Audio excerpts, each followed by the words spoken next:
Hello, hello, hello, everybody. Hello, Jumbo, Sana, Jumbo.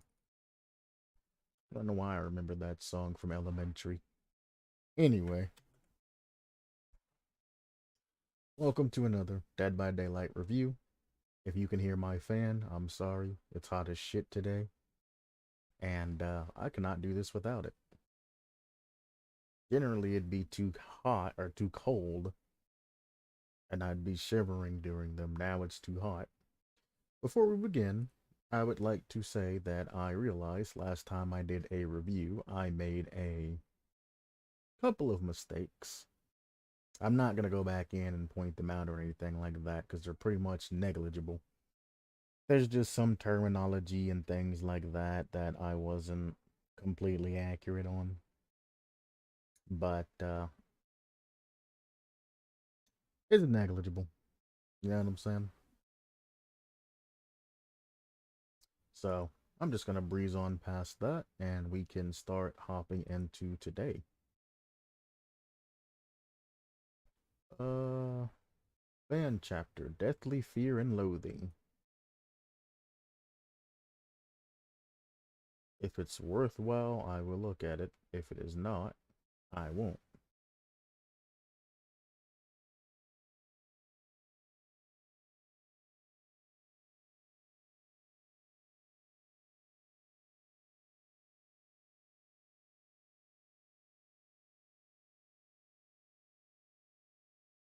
Okay, this is the same thing, but basically copy and paste it. So, if you guys remember earlier, I did his first concept.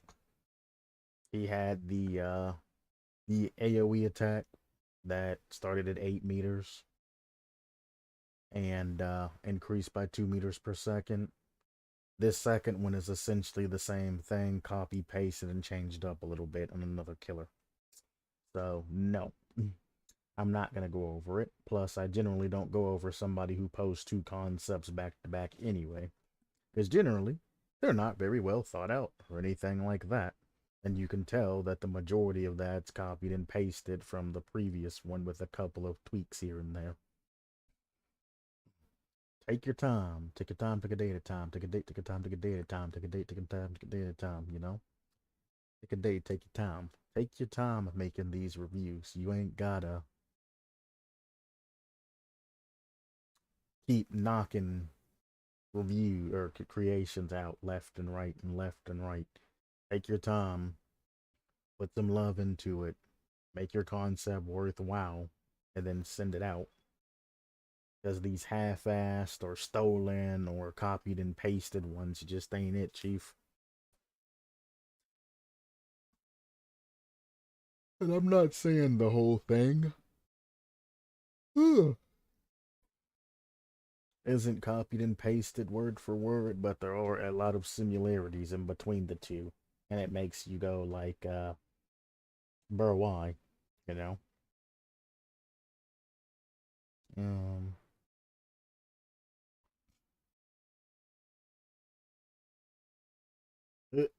this is every Baba you faced in DVD. Hang on, Mom. This Meg teabagged me, so I have to camp her real quick. No, face camp her real quick. That is too true, dude. Too true. Badass stomach and everything. And this is basically what it is, your pride in all of that.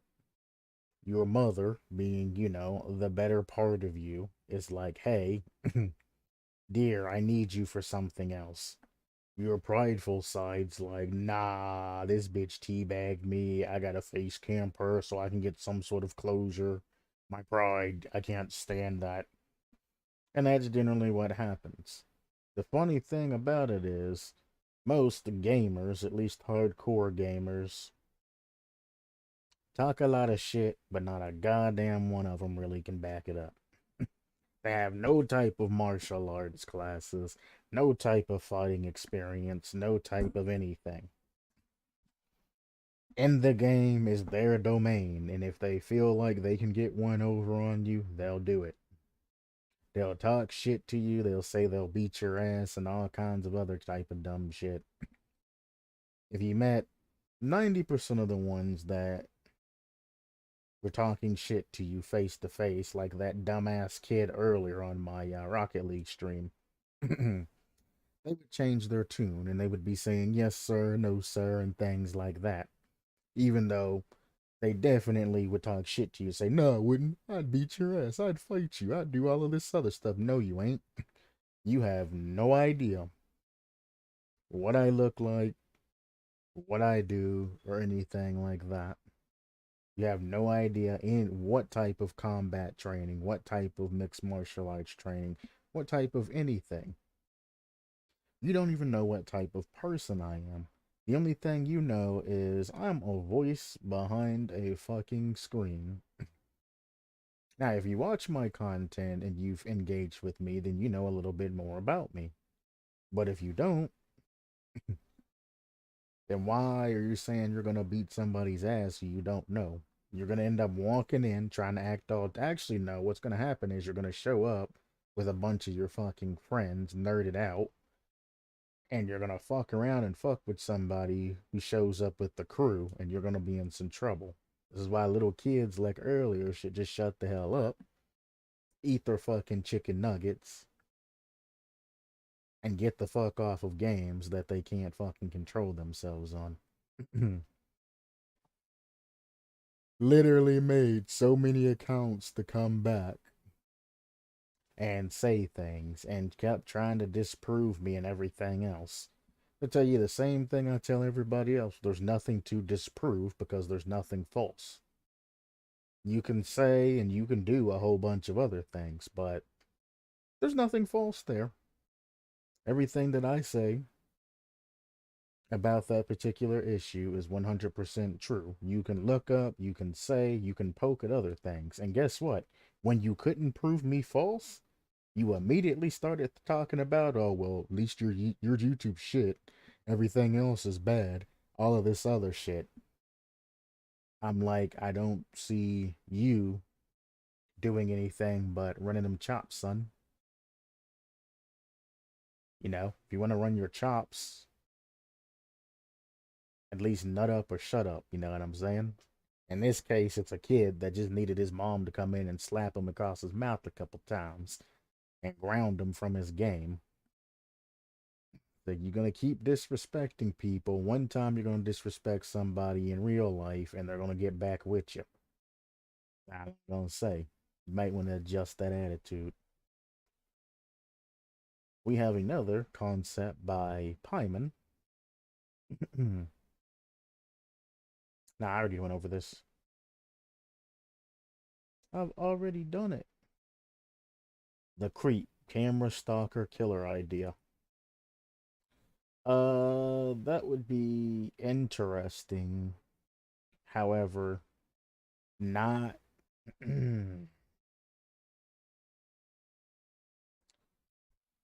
I see.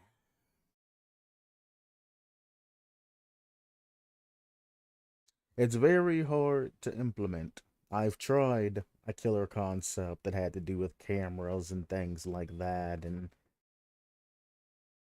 before. I've read ones that are about that before, and it's extremely hard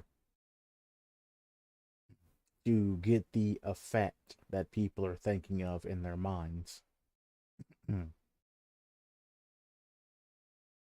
It's easy to say something and make it sound cool, but it's hard to design or create something when you know that you have limitations in what you can and cannot do. Because I can give you a very good killer idea, but it's not going to fit into Dead by Daylight's specifications. You would have to create a completely new game with what I would have in mind for a particular killer.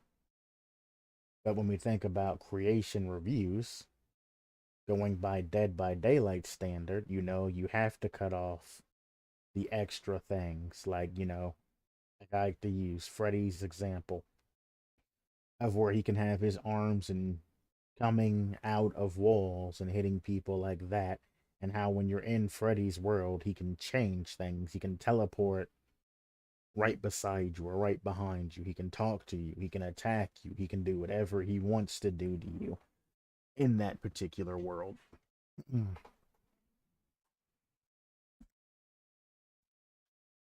So, you know, taking all of that aspect out, they allowed Freddy to teleport between generators, which is gen pressure.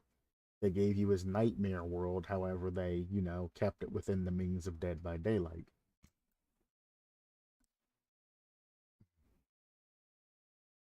Anyway, as a forward, credit where credit is due, I got the idea of a camera killer from Oates Darvas Fact. He said he would like to see a killer that can set up camera like props around the map that power him up in some way if they detect survivors in their sight. As one of the two idea he gives in there, I built on that. Additionally, I added some art for hopefully a broader appeal and an easier way to find the power and perks.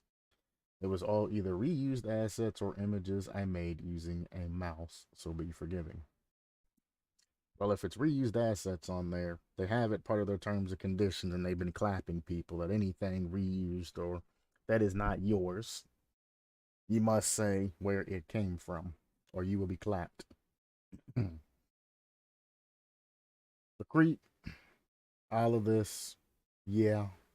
Also, having a cameraman creep right after Sadako is not a good idea. I'm going to throw that out there just before we even get into this again. Having anything related to cameras, TVs, etc., as a new killer when you just came out with Sadako. Very bad idea.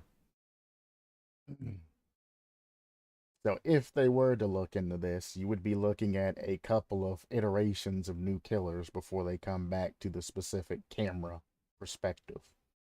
Because nobody's going to want to jump at getting, Sadako from the ring and then getting a creepy cameraman from something else. It's the same thing. They're going to be like, oh, it's just Sadako, but it's reskinned and made worse. It's a nerf. It's a nerf Sadako. Or if it's real good, it's above Sadako. That creates issues with contracts and everything else. You know what I'm saying? um,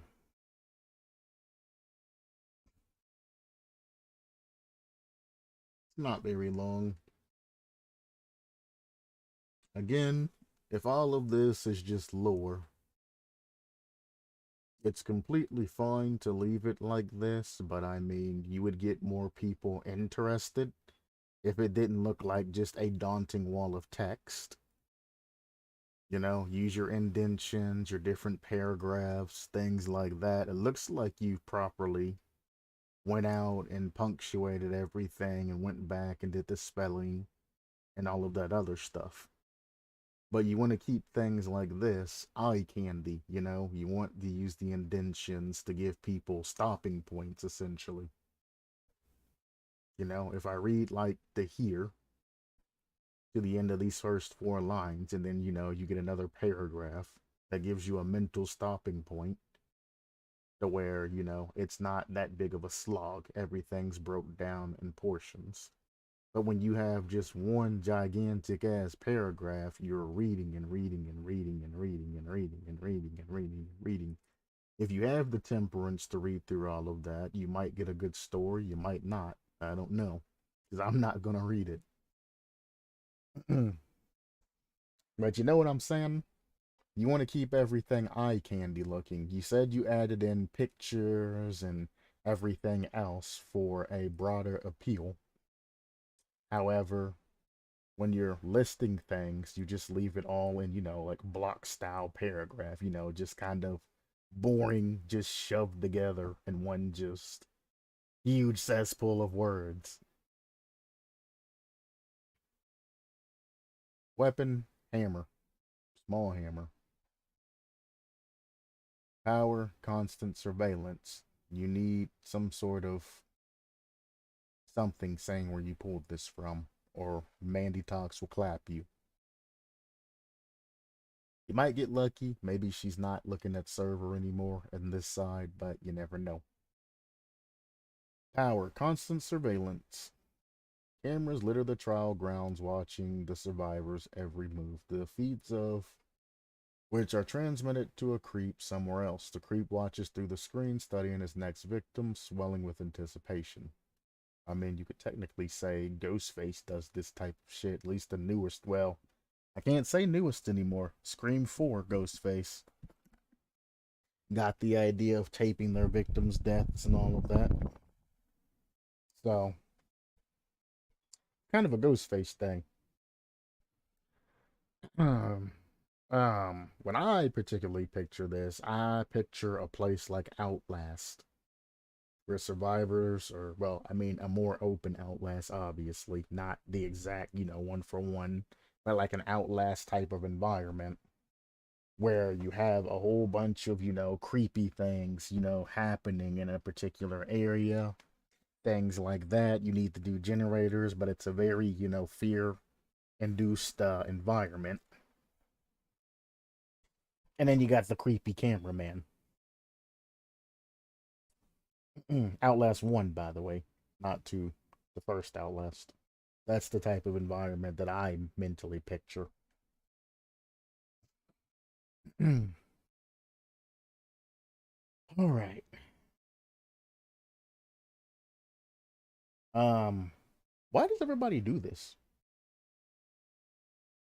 Why does everybody do this? They say power, constant surveillance, and then they say press and hold the active ability button. Why don't everybody ever just say the power button? Like, did they change the power button to the active ability button? Because you have the power button, your active ability button, and then your secondary ability button. Or I think it's called like,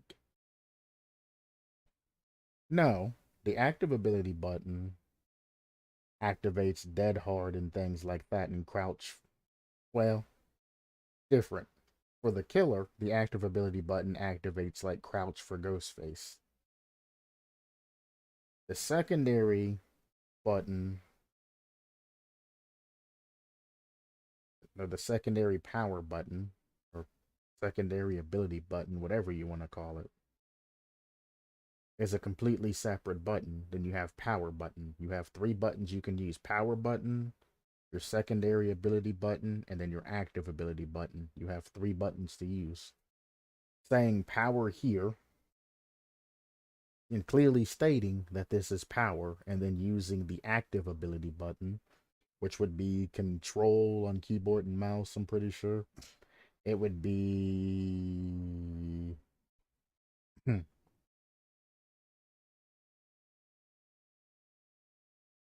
left bumper or L1 for killer, and it would be A for a survivor.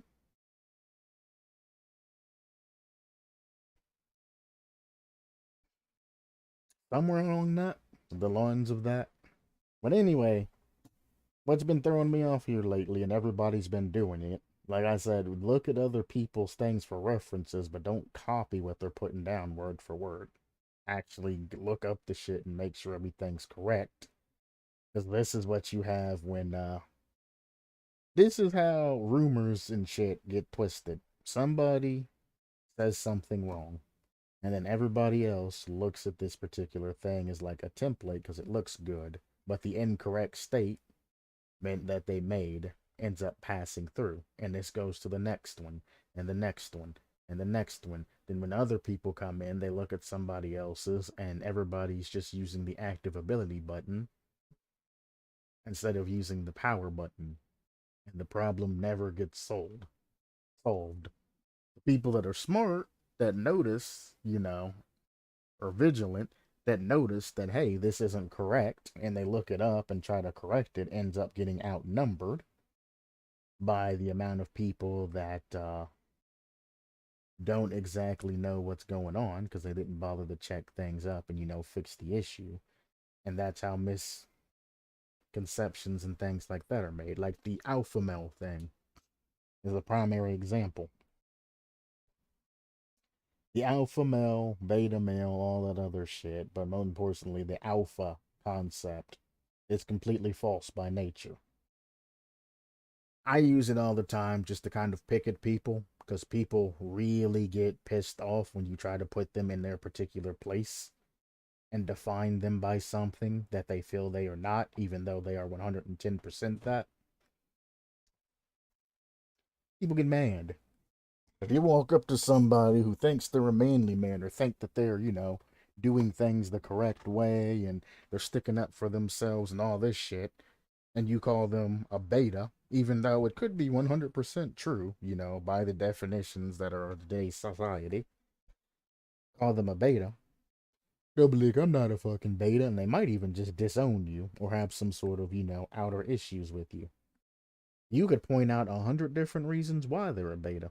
They won't agree with you. They're just going to get angry and angrier.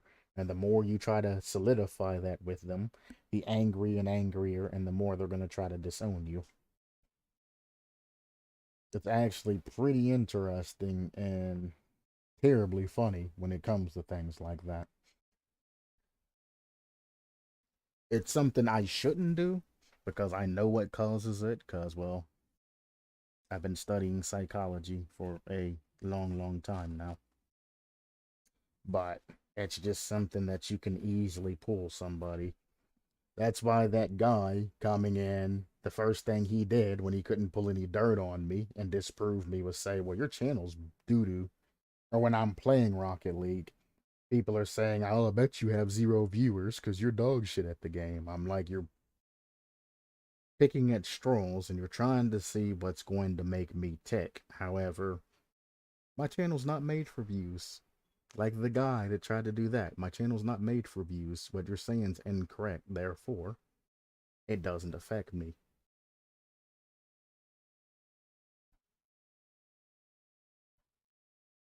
Alright. Long story short, if you're going to call it your power, try to tie it into your power button. If you want to tie something else into the power, then you have the secondary and the tertiary, or secondary and active buttons that you can use while the power's active. But you shouldn't immediately start off with the active button because now I'm going to ask, well, what the hell does the power button do? Or the power, yeah, what does the power button do if you start off with the active button? If the active button is the power button and that's your basis, then you need to switch your active button, power button around. You know what I'm saying? Power should be the main thing that starts everything. And then the active should do whatever, the power needs to actively do. But anyway, let's get into this. Press and hold the active button to pull up a flip phone which displays the camera feed.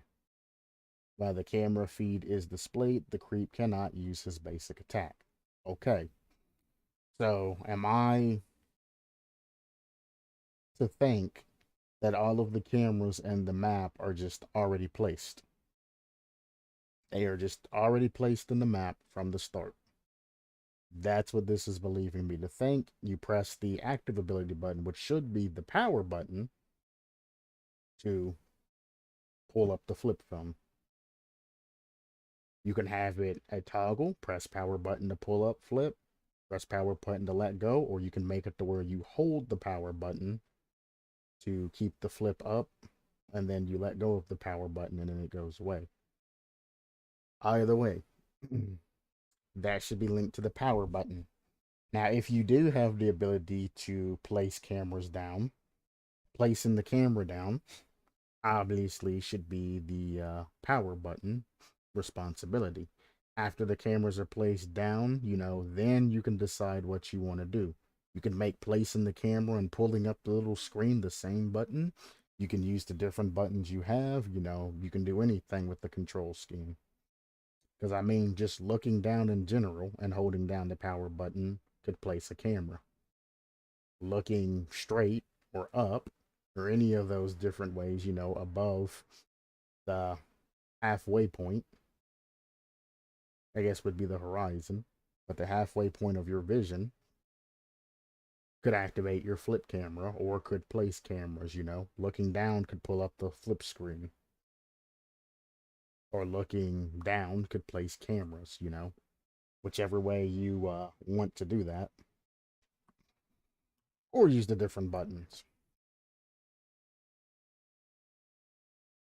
Pressing the active ability button again will put the phone away. Press the power button while it is out to change which camera is selected. That's why I say you should have everything in the correct way. Picking up or pulling up the particular phone that displays the camera feed should be your power button because your power is constant surveillance. So the surveillance point should be your power button. Flipping through, which is a action or an active ability, flipping through the screens should be your active button.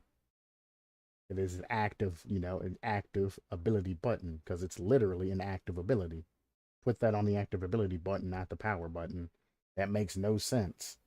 Use the active button to pull up camera and then press the power button to switch between things.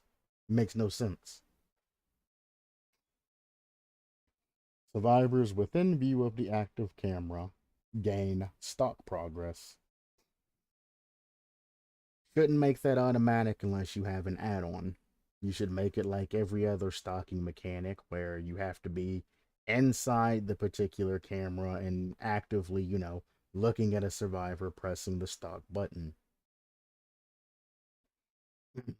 The camera itself is not the killer. It's the guy looking at it. If the guy doesn't notice a survivor on the camera, then it's the same as Michael Myers not noticing a survivor running past him. It still incorporate that in some way, shape, or form to build up stock progress. You have a secondary button that you can do that with. And then the active button can let you switch through cameras, while as the power button pulls up the camera. On top of that, if you want automatic stalking, that's what iridescent add-ons are, or rare add-ons, or any type of add-ons. You can make it automatically stalk survivors, make that an add-on, and have a base killer that you have to manually control. But when you run the better add-ons, you get a boost on not having to worry about that shit. And you can make it automatic to where if you leave a particular camera on, as long as the survivor passes in front of that camera, the game's stock, whether or not you're looking at it or not. And you can do unique things with that particular setup that you have to continue to pressure survivors and, do things that you need to do. Like I said, your killer should be a basic. Well, I don't say a basic bitch, but your killer should be very basic in what they can do if you look at just their power. Their perks should supplement them and whatever their weaknesses are and or better assist their strengths. And then the add-ons should be that extra booster. Add-ons should control about 20%, 15 to 20% of your play. So if you run no add-ons at all, you should be at about a 15 to 20% if it's a very strong killer that don't really need add-ons. It can drop down to about 10% of your play be affected by it. But in most cases, 20% of your particular play session should be affected by add-ons. At least your efficiency of play. Now, obviously, that changes depending on which add-ons you're playing and things like that. But that is your scale of, the best of the best and the doo-doo of the doo-doo, you know what I'm saying? Obviously, power plays a huge role. Perks is second in line there. And then your add-ons is going to be the third thing in line there. I'm not including individual skill and things like that. I'm going based off just killer. So give it to the worst person in the world, let them play. Give it to the best person in the world, let them play. It should all be the same.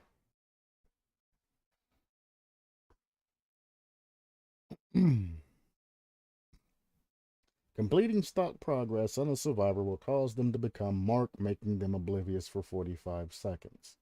Survivors cannot be stalked when marked.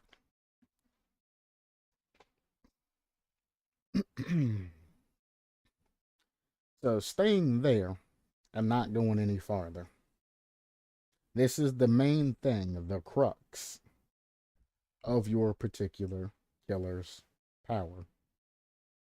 If you're fine with the oblivious status effect being applied by being stalked by a camera, it is what it is. You can always buff that later with add-ons to make it an exposed status effect. Or even go off the deep end and just say fuck it and make it do a health state. And I mean, obviously, I'm going to argue. But if it's incorporated right, you may be able to go that way.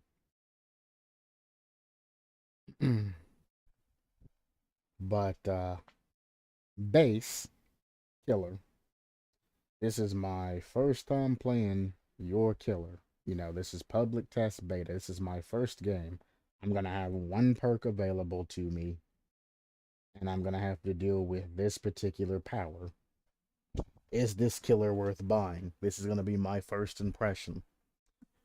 As of now, the only thing I know is I'm going to have a very weird control scheme trying to figure out how to keep my camera open, how to stalk, how to do all of that. And once I stalk somebody, they become oblivious. That's about it.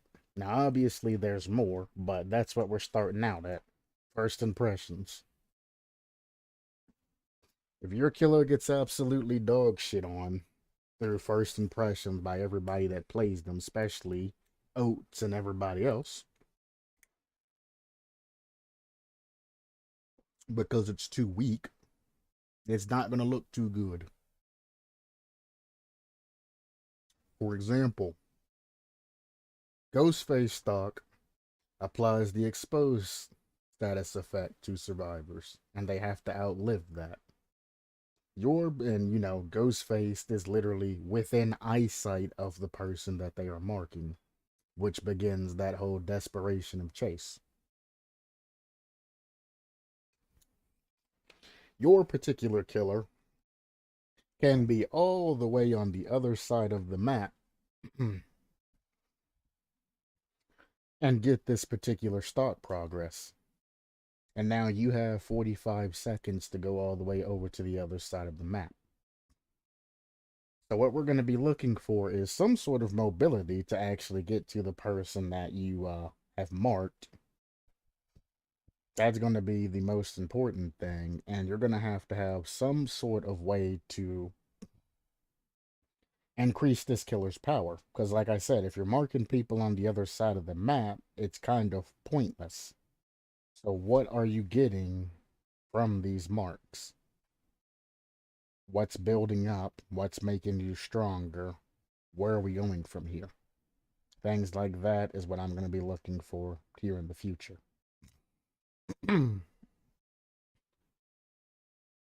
Special ability, snap a picture. While the flip phone is out, press the attack button to take a picture, which causes a camera flash and soft click. Snapping a picture of a survivor without the mark condition causes their stock meter to progress by 25%. Snapping a picture of a marked survivor causes them to gain the hindered status effect for 5 seconds. You need a percentage. Hindered status effect just means they're slow. You need a percentage to go with that. How much are they hindered? If you're going by standard, it's only going to be like a 5% hindrance. That's not going to last as long. 5 seconds is generally the upside of that. Like the OP scaling of that. Generally, hindrance just stops you for a little bit and then you continue on your way. Taking a picture causes a short cooldown after snapping a picture of an unmarked survivor, or a cooldown equal to the killer hindered duration. The killer gets hindered.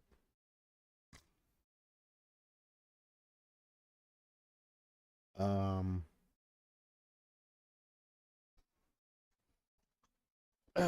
Taking a picture causes a shot cooldown after snapping a picture of the unmarked survivor or cooldown equal to the kill hindered duration.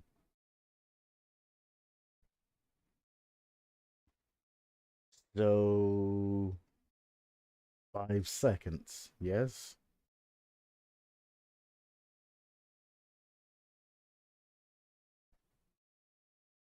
Or are you trying to say that you can just keep taking pictures of a survivor that's unmarked, and if they are marked, it's one every 5 seconds?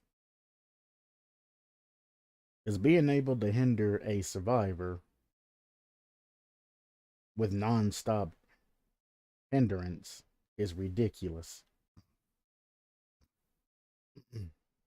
And you can just keep applying said speed buff. It's kind of crazy. There isn't any time mentioned that it takes to pull out said phone or not, so I assume it's basically instantaneous. So you snap, put the phone away, run. Snap, put the phone away, run. There's no radius, there's no mention on how much of an effect, the AOE that this camera flash has. And if you can just instantaneously keep taking pictures, because it says snapping a picture or the cooldown causes a short cooldown after snapping a picture of an unmarked survivor, or a cooldown equal to killer hindered duration. I don't know what short cooldown is. Short can be 1 second, short can be 3 seconds, short can be almost instantaneous. Short. Let's just throw out a random number and say 3 seconds. Every 3 seconds, you'll be able to take a picture of a survivor. After you take 4 pictures, you can then apply the hindered status effect. I don't know why you would, because in that case, doing all of that, you could easily just walk up and mouse one a survivor instead of taking all of these pictures, because all you're doing is, like I said, hindering them. Hindrance doesn't last long in most of Dead by Daylight, and there's generally huge cooldowns in between hindered activations. Or if it's consecutive hindrance that's allowed, the hindrance don't last but like a second or two. Like Pyramid Head's Goop, for example, his Trail of Torment, I think is what it's called. Well, his trail, whatever it's called. Every time you walk through it, you get a very short hindrance effect. And you can continuously walk through it and you'll keep getting that short hindrance effect. But as I said, it's short. It's just enough to punish you through stepping through it. It's not something that lasts for 5 whole seconds that you can keep applying over and over and over and over. So I can't necessarily agree with this. I don't know how long it takes to take the phone out, put it away. I don't know the speed that you move with the phone in your hand. I don't know any of this information. I don't know the AOE of the phone. I don't know, like anything about it. You just said that he can take pictures. I don't know how far of a picture you can take. None of this is relevant to me, and it's important because if you can take a picture from farther away, it kind of makes more sense because you can take a picture and the movement speed of you holding the phone. If you move at regular movement speed and you take the phone picture as they're going around a corner or something or about to vault, you can slow them down and keep them from doing fast vaults. However, if it's only in a close up thing, why would you take a picture of them to increase this hindrance over and over when you can just mouse one them and continue upon your day? You're actually wasting more time trying to be cheeky and mark them. So, unless marking them does something to increase your killer's power overall, there's no point in marking them. unless it's a distance thing.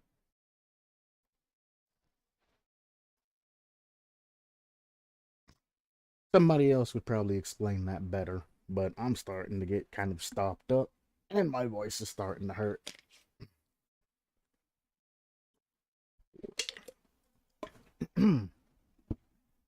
But we push on.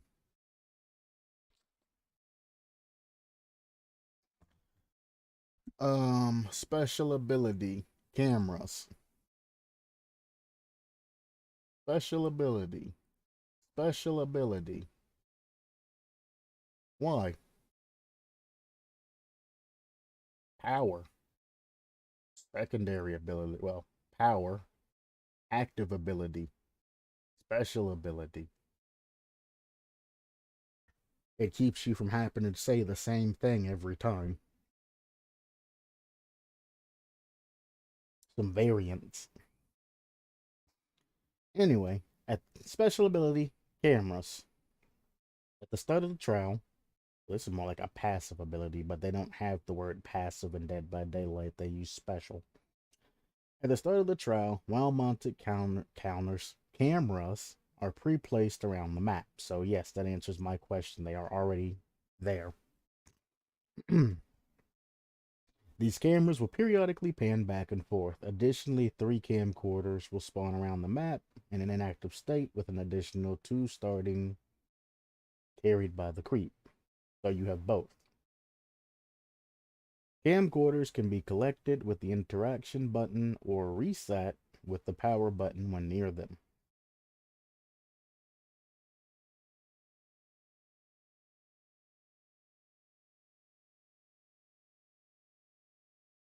Yeah, I guess they do. Okay. While the flip phone is not out, pressing and holding the power button will place a camera tripod. Camcorders do not pan and can be sabotaged by survivors, causing them to become inactive. Active cameras display a blinking red light. So this is your power.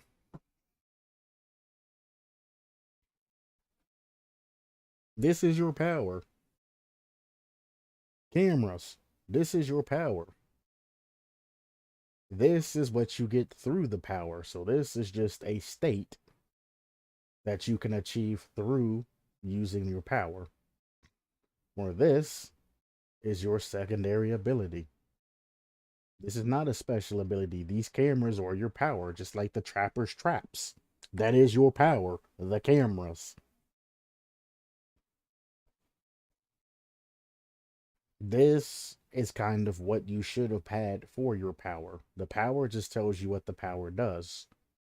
In the state of constant surveillance, then you would go over and say what all of this stuff is. And then you have the special ability of snap a picture. This is actually kind of inherently wrong looking at all 3 of these as well. So this is actually going to have to be redone.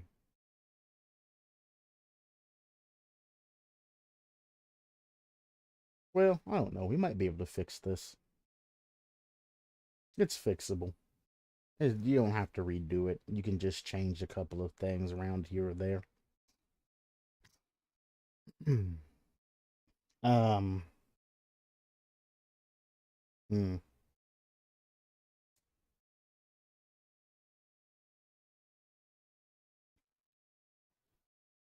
And that's it. Yeah, we're in perks now. So that's the end of this particular killer's power. So we know this killer can place cameras, can stalk through cameras, and then can snap pictures with their particular phone, tablet, whatever you want to call it, that they're looking through the cameras with. Hmm.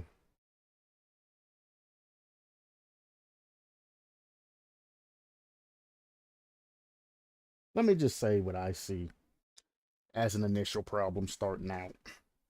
One, Pressing the active ability button will pull up the flip phone, which displays the camera feed. So as soon as you press that active ability button, or the button that pulls up the flip phone, flip phones are small, keep in mind. You definitely would want to see a tablet or something like that. But as you're looking through the particular camera feed, so you have to look at this small screen, or however they decide to do it, it's probably going to be a tablet or something like that. You have to look at the camera feed and the particular screen. You also have to look at the area that's around you at the same time. So you have two spaces that you need to look at.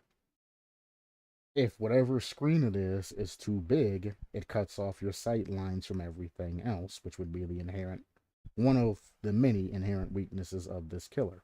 If it's a bigger screen, you can start it off with a small flip phone, and you can make a tablet or something materialize with add-ons too, if you want to go that way, to give options to both people. You know, the people like me that can't see worth a fuck, give us a tablet and a little bit of power, gained, so we can that loss of vision that we're getting, we can at least get it back in something else. Or, the people that have good eyes and can run around and all of that can use the small flip phone. But if you're looking through a flip phone, you're not going to be able to, accurately see what's going on through the particular cameras. I thought it was going to be something like, like a Five Nights at Freddy's camera, or like Pinhead when he sets his portals for his chains. They allow you to jump into it, and then you can look around and see what's going on and do what you need to do. Or have it like Five Nights at Freddy's, where you click on the different buttons, or click the buttons to cycle through cameras, and if you see a survivor there, you can then begin stalking them. But doing it like that, to where you can continue to move around and all of that, I mean, you can't attack, but you can continue to move around while you have your phone out and all of that, and take pictures and all of that, which is what your attack button is replaced with. That makes it extremely awkward, extremely clunky, and it's going to be extremely hard to play with. I understand why you're trying to increase the stock meter by 25% per picture, but your amount of pictures that you can take come too fast. You shouldn't be able to, stalk somebody that fast, taking pictures without any type of supporting add-ons, you know what I'm saying? I mean, think more like Michael Myers and things like that in that particular aspect. Two, stalkers generally take videos because, well, clicks and flashes and things like that, will give you away. Instead of having it be a picture that does that, give your killer the innate ability to walk around and stalk using their phone and do it that way. That would be a lot better than just taking pictures. 25% is a hefty sum, and I understand why you want that number to be so big, because your killer has no type of presence of anything. You can't really say map presence, because we all know that you can't have cameras on every single generator if stalking is going to be a thing, you know what I'm saying? If that's the case that you want it, you can just have a perk that when a survivor touches a generator, they get the oblivious status effect or something like that uniquely, sort of like Fearmonger, but make it unique and make it, worthwhile, and have passive or something to go with it. So a stackable perk with Fearmonger that incorporates the oblivious status effect would do you a lot better than trying to incorporate cameras, on every generator.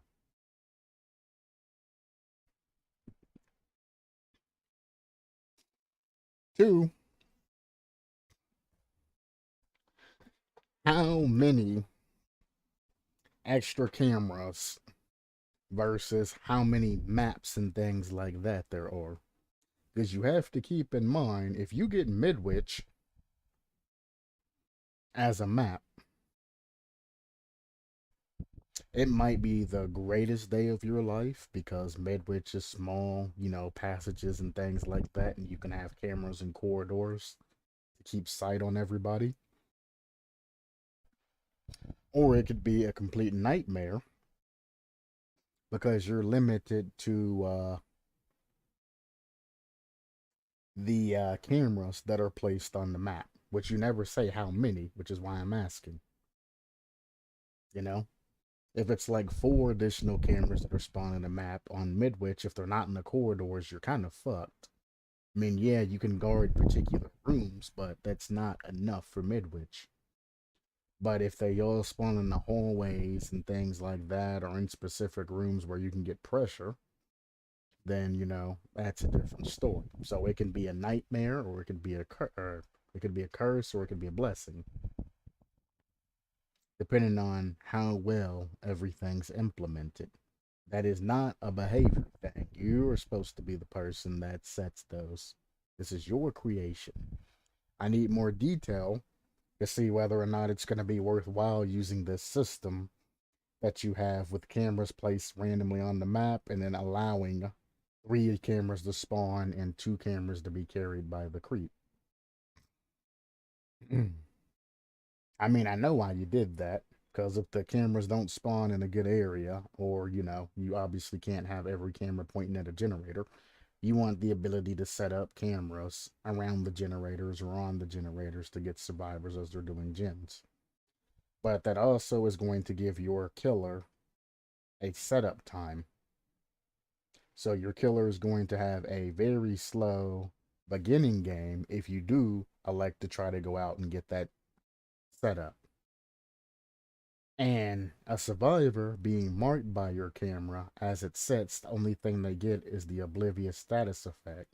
And then when you take pictures of them, a hindrance. Survivors ain't gonna care about that shit. Especially once everything else is balanced out and things like that. There's no penalty for them having their stock meter filled up that's detrimental to them. It's like when a killer runs ruin. If the killer can't take you off of that particular generator, then what's the point? Ruin's not going to do anything. You don't have that gen pressure. You don't have that fear factor that forces survivors to do specific actions, leaving your killer very weak. You don't have that, push. You really don't have a strong map presence unless you get like the most amazing RNG on the most amazing map. But I mean, think of Codewind Farm that has, the cornfields and all of that. If your camera's in a good location and the stalking works like the regular stalks in the game, then you might be good on it. But if the camera's, posted on the side somewhere where all you can see is the cornfield and a building, but you can't actually see, like directly in the cornfield to see what's going on, you're kind of shit out of luck there. So I think this whole thing needs another thought. You have the I can't even say a good mouse one killer. Like you have just you made a mouse one killer that can see different areas of the map that can find survivors. But any other regular mouse one killer has a decent ability and they can run perks to get that same amount of of gen monitoring and gen pressure that your killer would have. So this is an extremely weak killer and it needs something as a kicker, which is why I say you should really go back in and look at all of this again. Your killer is way too weak by base. You're going to be marking the hell out of people, but you're not going to be able to make it over to them to capitalize on anything. Let's see if the perks actually supplement the killer and their innate weakness of, well, everything, honestly. They don't have good pursue pressure. They don't have good map pressure.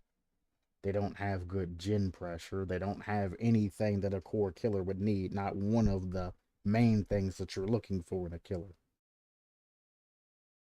I would love to say that they would have great map pressure, but I mean, the cameras do nothing but give you the oblivious status effect. That's not good enough. Then your particular camera, as you take pictures of survivors, you're hindering them. Obviously, that's going to have to be changed because literally, once they get stalked, the occasional time you run across a particular survivor, you're literally just going to take a picture of them, walk up to them, take another picture, walk up to them. When you get close enough to when you're in range, you're going to put your phone away and then slap them. And they're going to run away. And you're going to take your phone out as they're trying to run away. And you're going to take a picture of them as you're pursuing them. Your killer's not going to be fun to go up against. The killers are going to complain because there's no anything that makes your killer worthwhile. Your survivors are going to complain because all it is the great game extender. You run across this killer, you get slowed down to measly whatever your hindrance you're going to set that as, and you're not able to really do anything. You can't get running bolts or anything like that. You're just slow. Not very fun to go up against. Not very scary. It's just annoying. But let's see what you can do. For each survivor within 36 meters of the killer, gain a token that is outside of terror radius.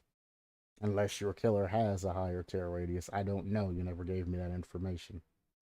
And if you did, I'm not reading through that paragraph that you gave me up here to get that information,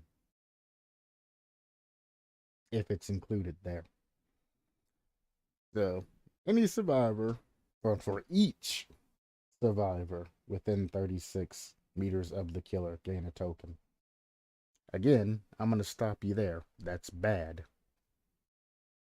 Unless it's a very minuscule increase of some sort of stat, that is absolutely positively bad. Because you're going to constantly have tokens. Constantly. You're not doing anything for it except for walking near a survivor. This is essentially whispers, but buffed hellaciously. Same shit that whispers does. If you walk near a survivor, you're going to know you're near one or two or however many, because you're going to start getting tokens. Once you start getting tokens, you know, if you go to a generator and you get 2 tokens, you know there's 2 survivors nearby. It's whispers. Simple as that. And then it has a buff added on to it. But anyways, let's see what this does. When within 36 meters of any survivor in the direction you are looking.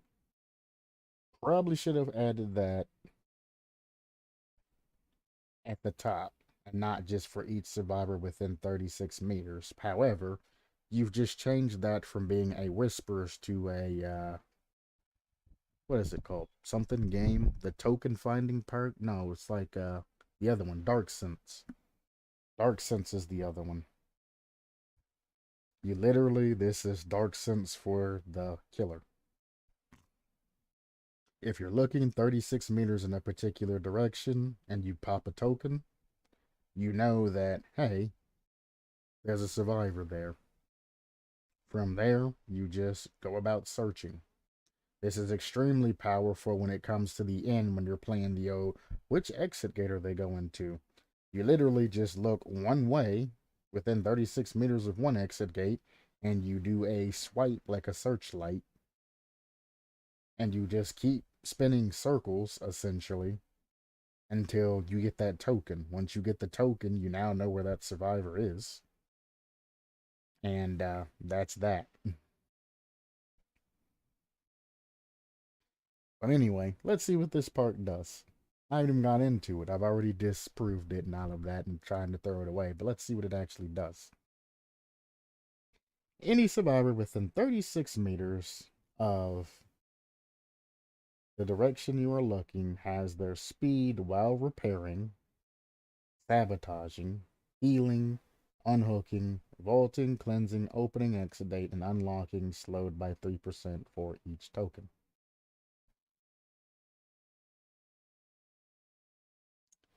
Before I say anything about the obvious thing that's fucked up with this perk, let me continue on and finish this. When outside of 16 meters, effects triggered by the killer looking at survivors are suppressed. While outside of 8 meters, the effect of this perk are hidden. When entering within 8 meters, the effects are revealed and one survivor you are looking at screams. We'll go to the end. After making a survivor scream, that survivor suffers the effects of agonizing gain at the token level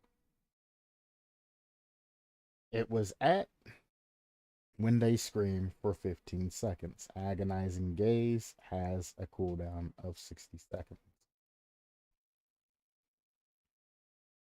1. The main thing here, before I even go down in any type of further analysis, is there's no max tokens here. So, if you just keep looking at survivors once a minute, you can get this this 3% bonus to everything up fairly high. And if survivors ain't careful about what they're doing and you know, run an extremely good game to where you're getting these stacks and stacks and stacks on tokens, you could potentially get up past 100%. It's uncalled, it's unheard of, but it's possible. Generally, with this, you're not going to get any more than 15%. That's 5 minutes worth of gameplay because there's a 60-second cooldown on everything. So that's 5 minutes worth of gameplay. Your killer's going to get gen rushed the shit out of. I'm just going to let you know there. As soon as they see any type of camera sitting on the walls, they are immediately going to hop on a gen. They're going to gen rush the absolute dog shit out of you. And they are going to be out. And your killer's not going to be able to do a dang thing about it. At the best, I'm talking about, you know, a pro was playing and all of that. They might be able to pull a 2-piece or a 3-piece. If they get a 4-piece, it means the survivors are fucking up. That survivor fucking up doing that. I mean, everybody's tip top shape.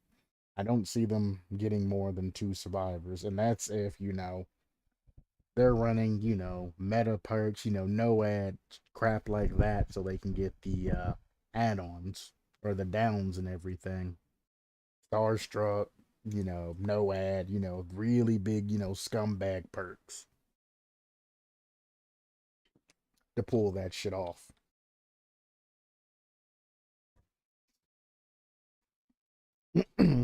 You've managed to create a killer that is the equivalent of a hardcore mode for killers.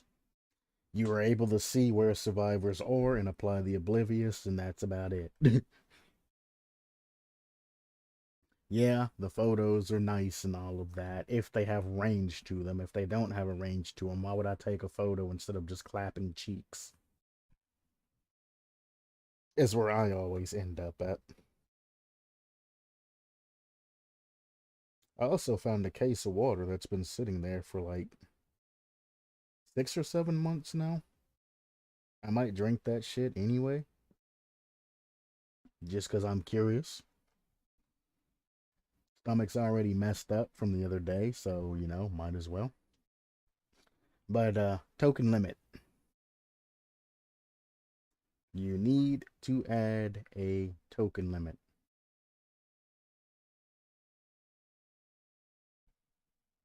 2. Why? Why? You literally could have just said action speeds. Increase all action, or, well, I guess it would be decrease action speeds of survivors by 3%. And you might as well just add in all action speeds because that's damn near everything. The only thing you didn't say is opening or entering and exiting lockers. Lockers. Now I want to say lockers. Now I want to say closets. My brains went burp right now.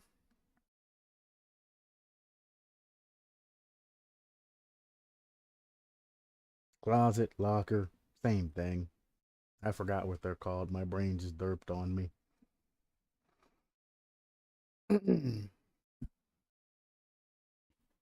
So, token limit. 2. You need to cut off some of this stuff. Repair speed reduction. It's not too bad if you put a limit on tokens. If you get a shit ton of tokens, because the game just goes on forever, or you manage to pull off a very sick, nasty 3-gen situation and keep them at bay enough for you to get tokens. It's absolutely positively disgusting. But if you can't, then it's kind of like, whoops. I dropped the ball. Whoops. The vault speed penalty that this unlocked is going to be disgusting. It's going to get to the point to where they try to hit a running vault. Well, they're not going to be able to. They're going to be doing slow vaults all the time. Like an extremely, extremely slow vault.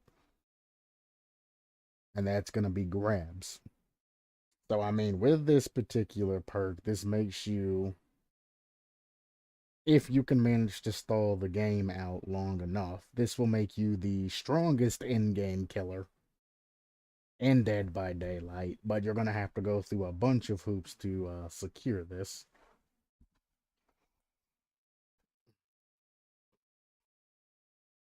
And you're going to have to drag the game out for so long that people are probably just going to DC.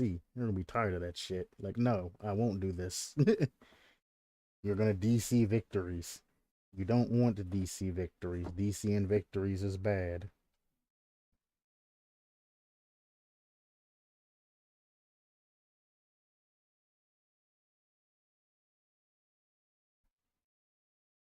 It was a joke, by the way. I said the strongest endgame killer. Please don't take that serious. I don't want to see comments in my inbox saying, oh, how is he going to be the strongest endgame killer? The strongest endgame killer is this. I was joking, by the way. Let me just fix that up before people start going off the deep end. It's a joke. Agonizing gaze doesn't really benefit this killer much. I mean, it does supplement their power. If you get somebody marked with your particular camera, or you see somebody, you can immediately look in that direction of that camera, if you know the maps, of course, and you can immediately get a token. Easy. Not that bad, but with a cooldown of 60 seconds, that's terrible. The second thing is what scares me the most is there's no scaling. And that's the second thing that terrifies me. Is this max level, or is it going to be worse, or is it going to get better? Because if your scaling goes up from here, is broken perks going to get even more broken? The third thing is, while outside of 16 meters, effects triggered by the killer looking at survivors are suppressed.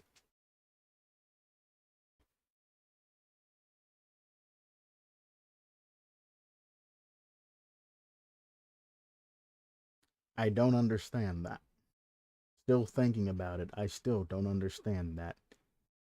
Anybody within 36 meters suffer from these status effects, but if you're outside of 16 meters, all of these effects are suppressed. What do you mean by suppress? Suppress to me means that they don't happen. If you are outside of 16 meters, it does not happen. If that's the point, then why does this perk do all of this to 36 meters? Outside of 8 meters, the effects of this perk are hidden. So if you get even closer than 16 meters, I guess that hides the whispers aspect of that, sort of. The whispers will work all the way until you get within 16 meters of the survivor. So you'll have that token proc, which will always generally have it proc before any of that anyway, because you'll be heading over to that location, scanning that shit like a radar, trying to get tokens to figure out where the nearest survivor is. So this really don't matter, but once you do get close, you aren't gonna get an instantaneous bing. Oh, I got a token. Okay, I know a survivor's there. So that is kind of a failsafe. At 8 meters, the effects of the perk are hidden. What does that mean? At 16, well, no, I guess it does say the effects triggered by the killer looking at them are suppressed. It never says the token game's gain is suppressed. This says the effects of the perk are hidden, so the survivor, I mean, they're going to know they're affected by it, so I don't know how you're going to hide the effects. If they're working on a generator, it's going to be red, showing that they're doing it slower. So I don't know, I don't understand. If you take away the red bar, you're breaking a core aspect of Dead by Daylight, and survivors are going to catch on pretty quickly when they're working on a generator and it's going slower. It's a very, very easy thing to notice. You might not notice a 3% decrease, but once that gets to anywhere between, a 5 to 10%, most survivors will catch on unless they're new. Because you'll be like, damn, I've been at this bitch for a while. This shit should be done by now. Like, what the hell is actually going on? Why is it so slow?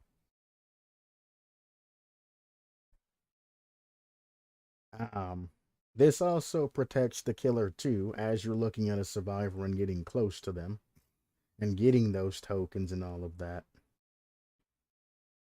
Well, I guess it doesn't completely. It protects the killer on approach, but once the killer approaches, it shows the survivor that they're being stalked by that killer or that the killer's nearby. Because if he's 36 meters of you and he looks at you, you're going to start getting these negatives added to you, which lets you know, hey, the killer's looking this direction, like spine chill. Now, if that particular speed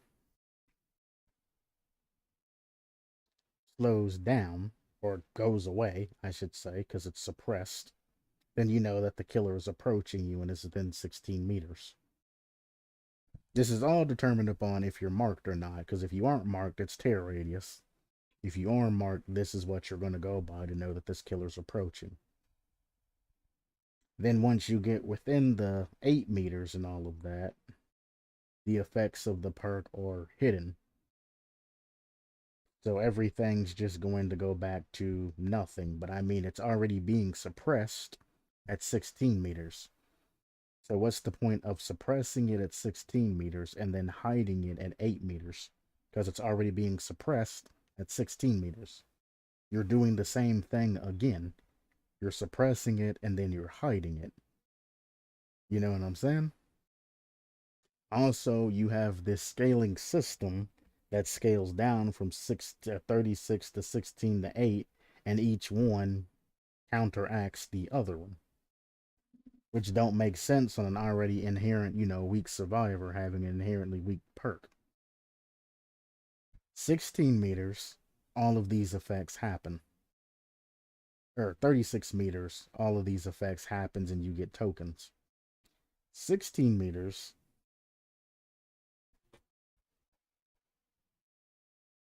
has to be where you don't get tokens. Even though it says within 36 meters you'll get a token, it immediately counteracts itself. So I think all of this needs to be rewrote to make more sense. And I've spent way too much time over this part. If Oates or somebody else goes over this, they'll probably be able to go through and explain this a lot smoother. But I don't really want to incorporate the scream and all of this other stuff because that's a pain in the ass. Because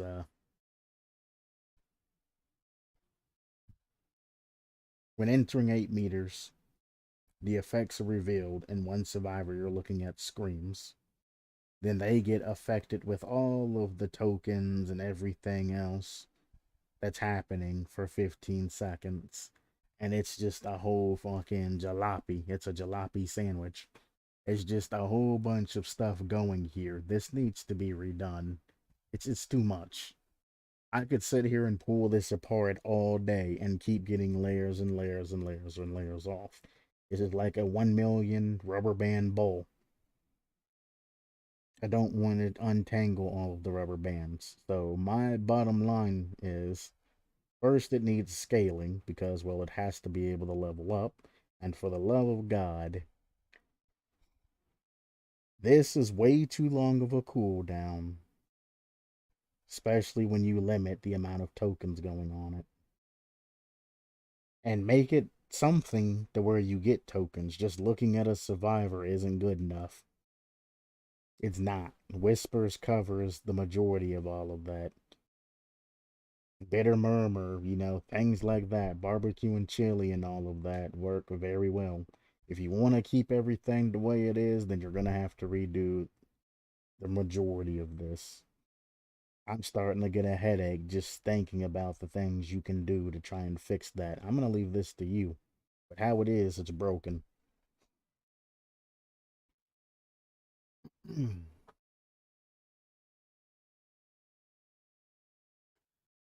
uh, Let me guess.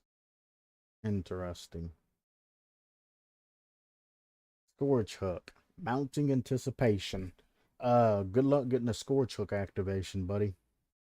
Like I said, your killer is very weak.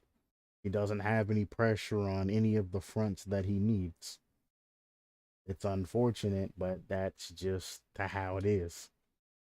He has no strengths. He doesn't have gen pressure. He doesn't have map pressure. He doesn't have chase pressure. He doesn't have any of that. If you were naive enough to think that you're going to be able to down a survivor and be able to get them to scourge hooks and all of that, that's naive. If you think you're going to be able to get up to a maximum of 6 tokens, which I just glanced, you're naive. But let's see what this is about. You become obsessed with one survivor at the start of a trial, scourge hooks. Each time a survivor is hooked on a scourge hook, gain 1 token up to a maximum of 6 tokens. The next time you hit a survivor with a basic attack after a lunge. The next time you hit a what? Next time you hit a survivor with a basic attack after a lunge, they are put into the dying state, consuming 2 tokens. Hitting the obsession consumes 1 additional token.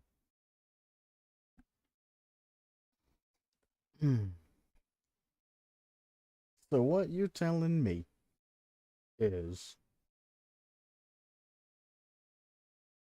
if I lunge attack a survivor and hit them and pull the old Legion play where I walk over and slap the hell out of a other survivor, aka when a survivor's unhooking and I'm nearby, I'm gonna lunge attack the person with borrowed time, and I'm gonna walk over and basic attack the other person, and I'm gonna get that down for it.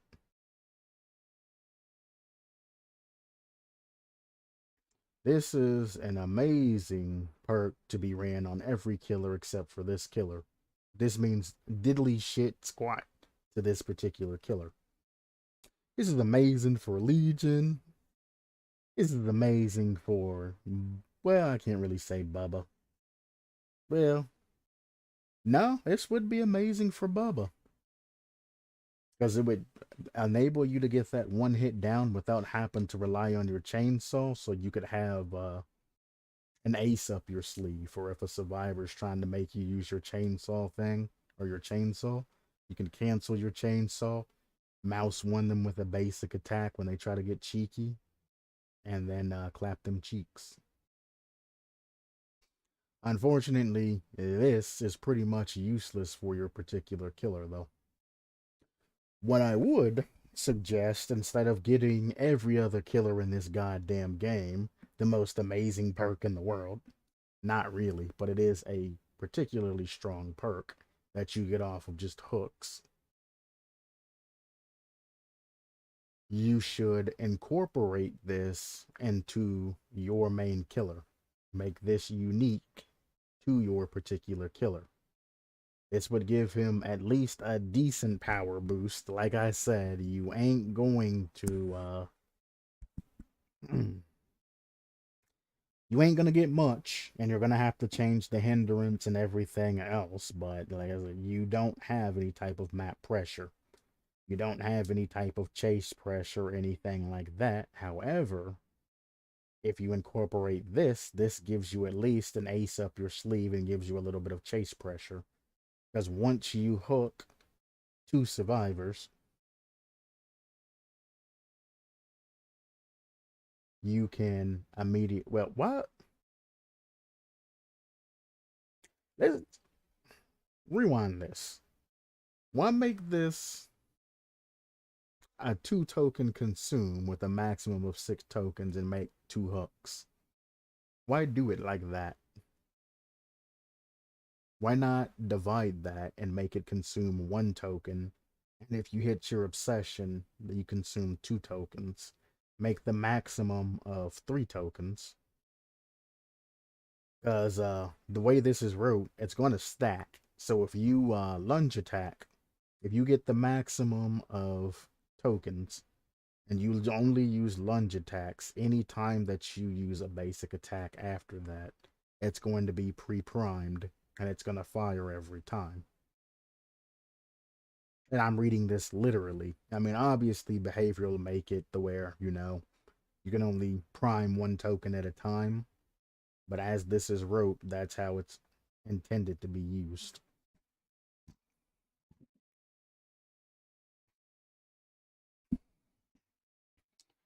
It's a very interesting perk, is all I gotta say. You have to hook somebody on a scourge hook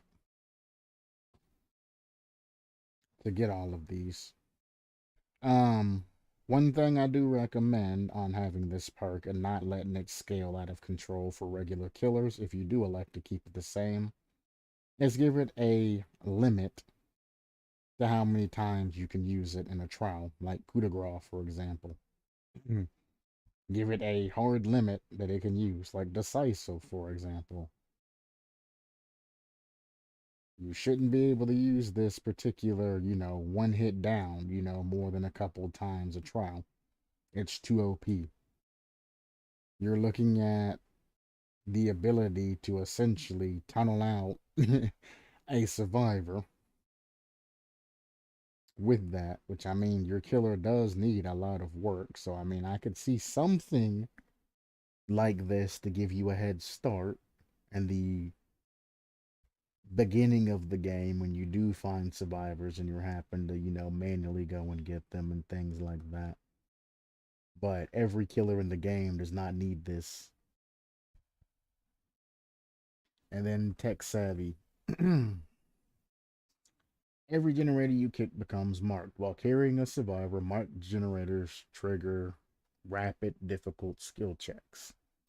You have literally taken Sadako's perk, which is newly introduced, and you have changed it.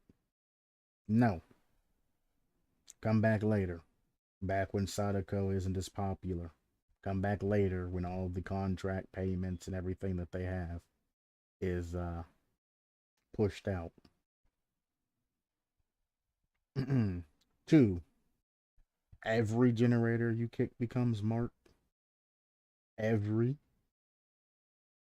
not just one generator that you've kicked that becomes marked, but every generator. It's crazy. If they miss one or stop repairing the generator, it is highlighted in yellow. After the carried survivor is hooked, Tech Savvy activates for 30 seconds. I mean, it's already activated, but okay.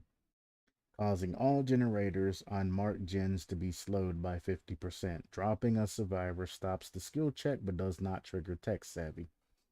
While active, generators cannot be marked. And Tech Savvy has a cooldown of 30 seconds.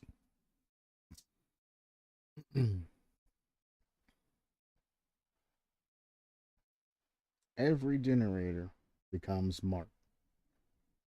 When you carry a survivor, you're giving everybody that's on a marked generator back-to-back skill checks.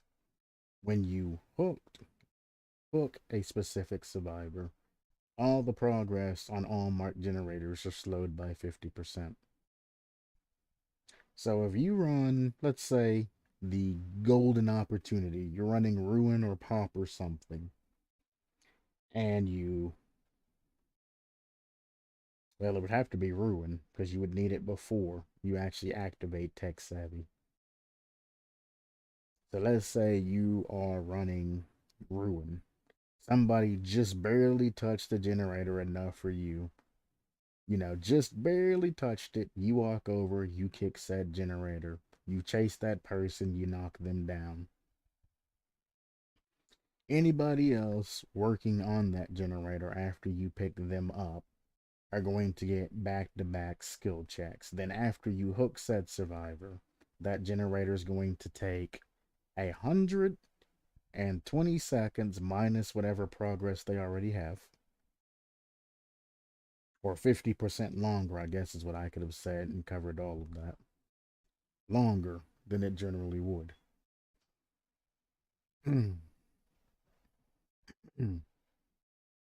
This is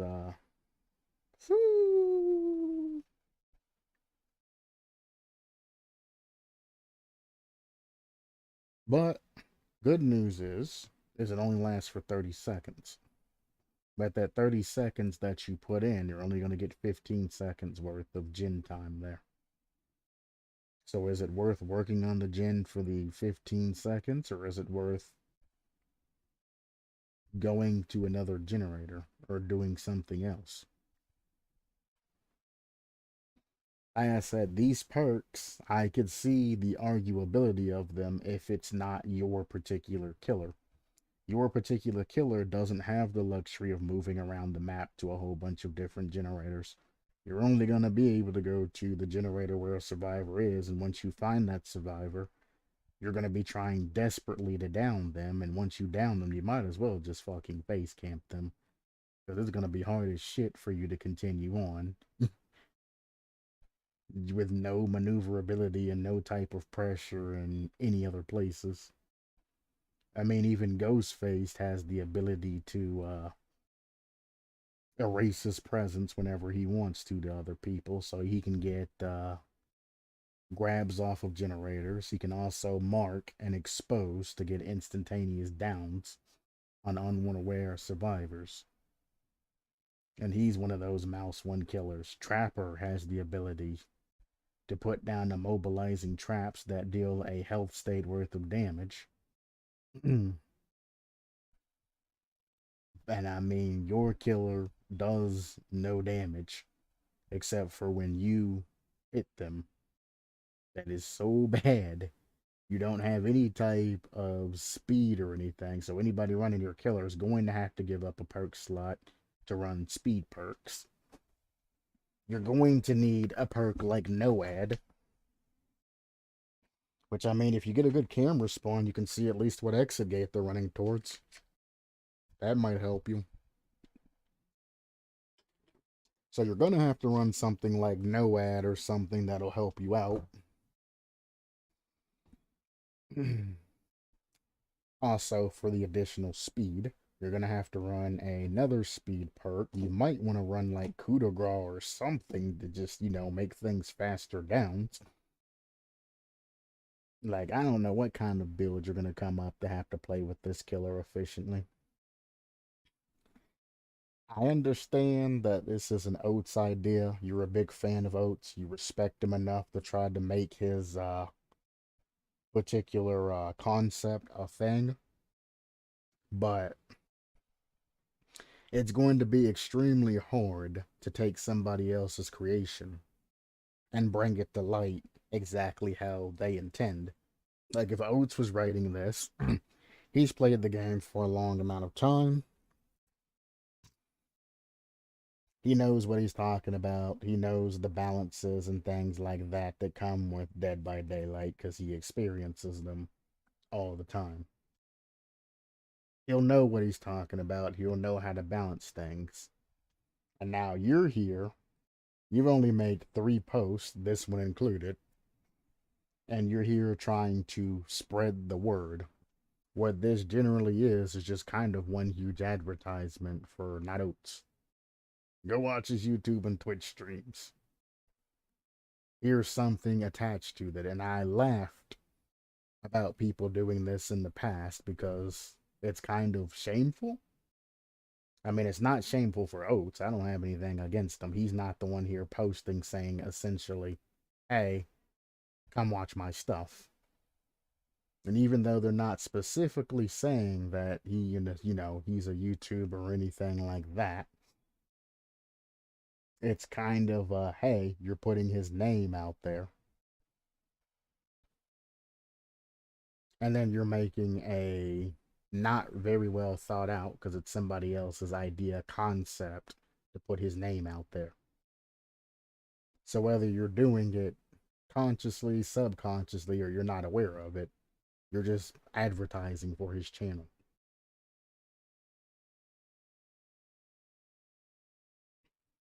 Wrap up plus discussion. You don't even have anything down here to wrap up. All of this is not wrap up. This is return to and fix. You're getting ahead of yourself. You even went out of the way to make add-ons and everything else, which I'm not going to go over because, as I always said, when you change the main mechanics of your particular killer, the add-ons are going to be subject to change. That's why I tell people, do not make add-ons till last. Make sure you have something solid until you may, or before you make all of these add-ons, because he's going to have to go back through and change the majority, if not all of these add-ons. So why would I go over these for something he's going to have to change in the future? Anyway, wrap up and discussion. I have a few notes about the killer power, but didn't want it to be lost within all the mechanic heavy ability description, so I'll put it at the end here. The power's effects may seem slightly lackluster as it just makes one survivor at a time oblivious. Nowhere does it state that it makes one survivor at a time oblivious, to my knowledge. You said it works like the regular stalk mechanic. A stalk can stalk all 4 survivors at the same time.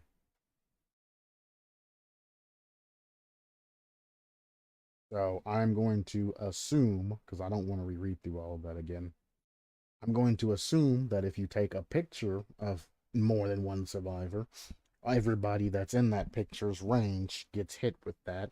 Or if you're on a camera, it stalks all survivors equally, like the stalking mechanic.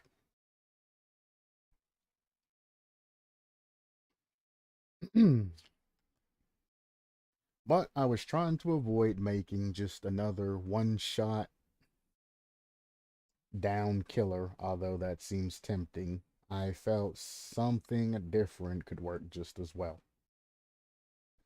It's not another one shot down killer. Even if you made the stalking system do the same thing as, say, Ghostface or something like that, as long as you make it unique. Because, I mean, you could go right off the deep end and make it like an Oni type thing and just make the stalking bar give you an Oni type effect that does something. Instead of just marking people like Ghostface, you can make it unique. You can have what I thought was going to happen. The more survivors you stalk, the stronger this killer gets. He gets faster, he gets stronger, he gets all of these buffs and all of that. Because that's what the overview hinted at, but then you didn't follow through with what you hinted at. You fell quite short.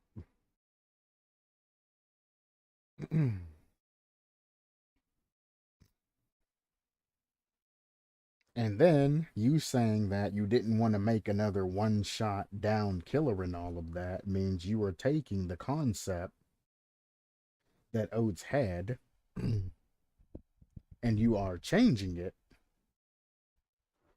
into whatever the heck you feel like it because you feel like something else is, needs to change, or you're tired of one shot down killers, or you didn't want to copy this or that. The one shot downs isn't the issue. It's the uniqueness of the killer that's going to be the issue. If it's a mark, stalk, and knockdown type of killer, people are going to pick Ghostface over your killer because, well, your killer has nothing else to support him and what he does. And your killer, as it sits, is going to lose to any other killer who you are trying to mimic in any type of way. So you're going to have to look for that uniqueness and take the time to design and nurture your child, as I always say. Additionally, there was once a now scrap version of his power where he gained a single use of a charge, a little similar to pigs. Like I always said, there are, let me show you, there are tools in this form. Instead of scrapping it, write down exactly how that's set before, and instead of scrapping it, highlight it and click this S with a line through it. Boom. What that does is that puts a line through showing that, like that, you can see, showing that, get out of here, showing that this particular thing here no longer has any type of effect. And you can continue to write and do whatever you want afterwards. And to get out of it, if you don't want to write any more of this, all you got to do is just highlight it and click it again, and it'll get rid of everything. And you can type your pretty little head away afterwards. So instead of deleting something that could have some sort of value that the public could potentially see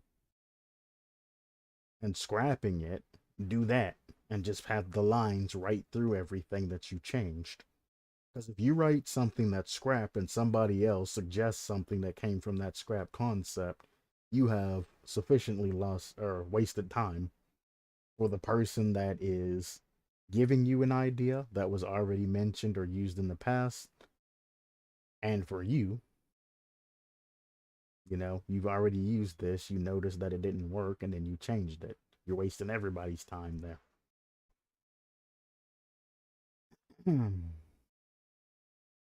Anyway, a single use of a charge similar to pigs whenever he fully stocked a survivor.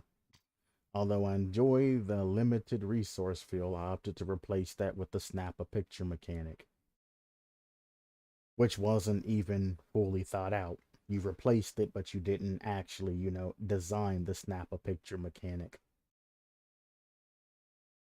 There were a lot of considerations with scrapping that feature, but one of them was the button economy in Dead by Daylight, as there are a limited number of buttons that actually do something. There are a lot of buttons. If you didn't have your active ability, you have your, as you said, your interactive button, your power button, your secondary power button, or secondary action button. You have your active ability button. And if it comes down to it, you can use those particular buttons again while you're inside of your power. So you have all of those buttons available to you outside of your power. Then when you're in your power, you can use those particular button sets again. So minus the power button to switch back and forth, you got secondary interactive, and active ability button. So that gives you three buttons on the outside, three buttons presses that you can use on the inside. That's six. And then your power makes you seven. That is seven different button combinations that you could use. And then on your secondary ability, you can add three other different button combinations. On your active ability, while you're doing that, you can add button combinations and things like that. You can add where you're looking on the screen. If you're looking down, you place a camera. If you're looking up, you pull out your phone. You can make different things do different things. It's all about concept and design. You obviously are lacking the experience on how to design a concept and use the resources that are available to you, which is kind of sad because I would have liked to have seen more available that you were able to use. More brain power, more, nurture, more time spent in this instead of just throwing something away. Hmm. Um, there are a limited number of buttons that actually do something, trying to squeeze in setting up, collecting, resetting cameras while outside of the camera view begin to feel like an impossible task if I kept a charge as well. Also, you have charge ups and things like that, like the Huntress's hatchets. Have one charge when you're sitting there and do something. As you sit there for a couple of seconds, you can have a big charge that can do something. So there's plenty of buttons available. You just didn't use your brain power to try and bring this into a concept. Now, if you do happen to run out of all the buttons and everything you're trying to design, then probably what you're designing is way too goddamn bulkish. You probably have way too many abilities, all of these other things going together that don't make any goddamn sense. And I run into that a lot, where you have a power, a secondary ability, a tertiary ability, and they just keep going. Special ability one, special ability two, special ability three, special ability four. I'm like, cut all the bullshit, cut the chaff, and keep what's relevant for the killer. You don't need to be able to do all of these crazy things. I know Dead by Daylight's engine and all of that and the implementations are limited, but they're not that limited. In a similar vein, originally I had the creep start with all of his cameras, but I decided maybe have some cameras already set up on the map, if not all of them. I think it was a good change to have some cameras set up on the map because the setup for this killer is going to be disgusting. If you thought the trapper setup was bad, this killer setup's even worse, and you're not even getting any value out of it. I mean, if a survivor runs through and you see them, yay! But you still have to walk your ass over there and get that damage done. You ain't gonna get that trap in a survivor injured state, by a survivor accidentally hopping in that. Like, no, you're not getting any damage at any point in time from this killer except for when you hit them. That's the issue.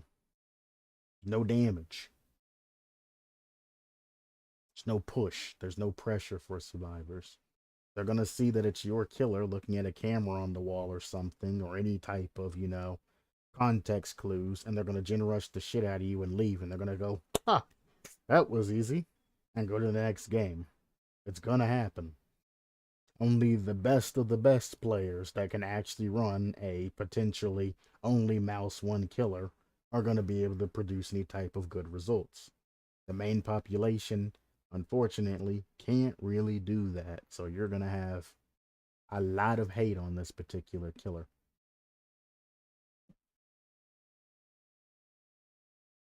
Let's see. So that he actually has some form of power to start of the game. The wall mounted cameras, which would start mostly watching generators being deactivated, as not to give the killer knowledge of survivor's location at the very start of the game. You're not gonna be able to have any wall mounted cameras watching generators. It's not gonna happen. The whole point of the game is to have a skill set, You're going to have to catch a survivor while flipping through cameras as they're walking into a generator. And if you miss survivors walking to specific generators or through the areas where the cameras are, you're shit out of luck. That's the skill cap of this. You're going to have to predict where the survivors are, and your interface is going to have to be quick enough and responsive enough to where you can go to whatever camera you need to go to. So you can't have a large amount of cameras, or you're going to have like the FNAF setup where you can check specific areas of the map instantaneously. So you can keep flipping back between two cameras. So you're going to be limited to like 4 or 5 cameras maxed, and that's like 4 cameras with an add-on that adds another camera. And if you want to waste an iridescent to have cameras looking at generators, go ahead, but it's not really worth it because, again, your cameras do not deal any type of damage. There is no damage that your camera does. Your cameras are not threatening at all, in the slightest. 0% threat. Survivors can ignore them and act like they don't exist. If they do happen to get marked, your killer turns into a pseudo stealth killer.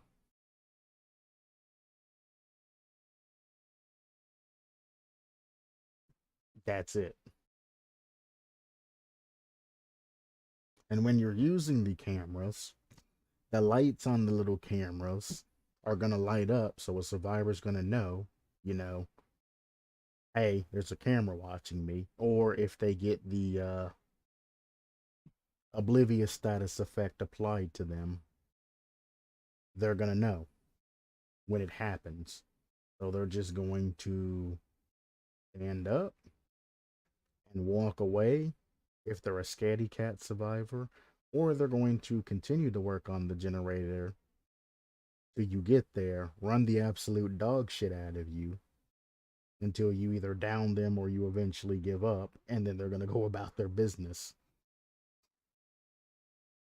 They don't have to worry about a ranged attack. They don't have to worry about any type of power activating that's going to trip them up or anything like that. It's literally just bare bones. Killer has to catch you and mouse one you.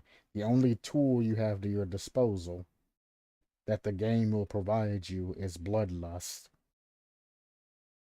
That's it. It's just bloodlust. That's all you got. The rest is determined upon your skill level, your looping ability, your loop cutting ability, your zoning ability, all of that, and the perks that you brought. So you might want to throw on like bamboozle or something so survivors don't hit them infinites on you or something like that, because that's even more disgusting.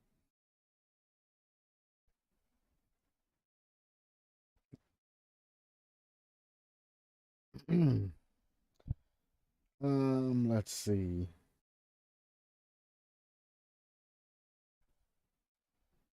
Please tell me what you think, and any comments you would like to make are much appreciated. This is the second killer concept I've created, but the previous one I am afraid is not quite up to snuff.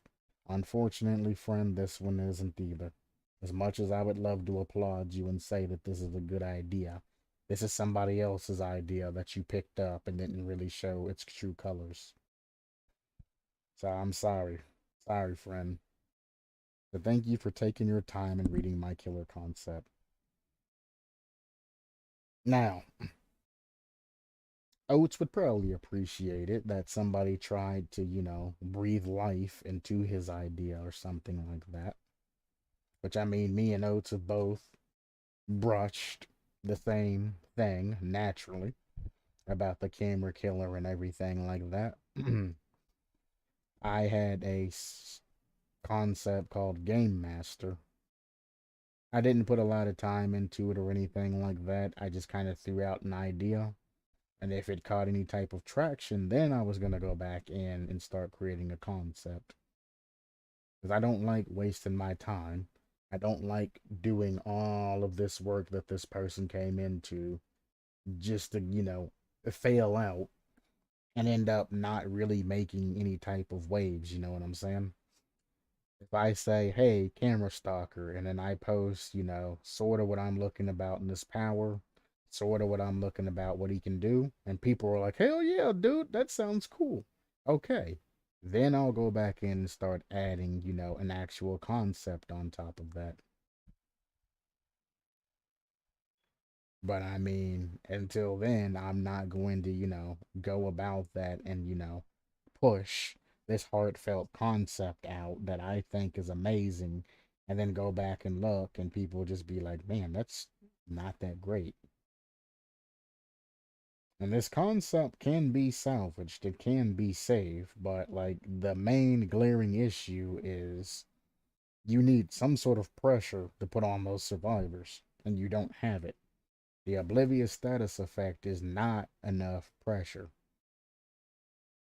for survivors.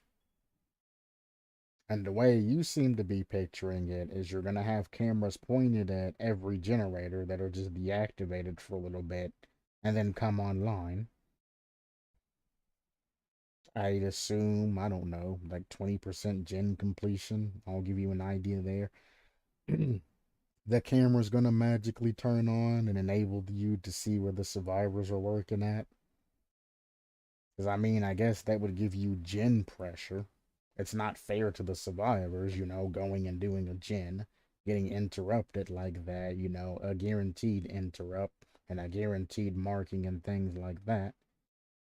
But I mean, you can't have a camera angle that, you're not going to get very many camera angles that covers all three sides of the generator anyway.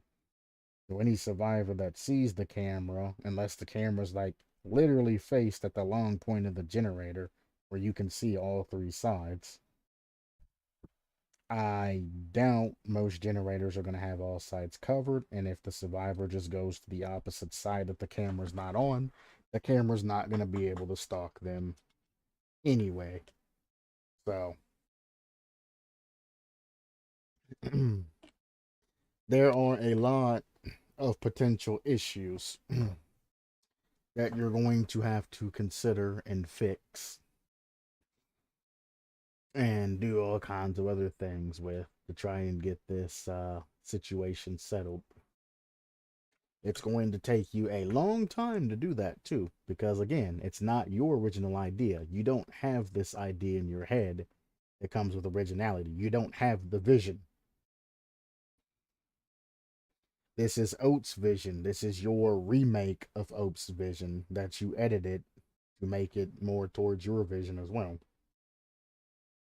So you don't even have the original idea in your brain to see what you're trying to design for. Which is why it's very hard to pick up somebody else's idea and run with it unless you're talented or understand the baseline of what they're talking about. Either way, it was a nice attempt, but I'm not going to say anything. It was a good attempt.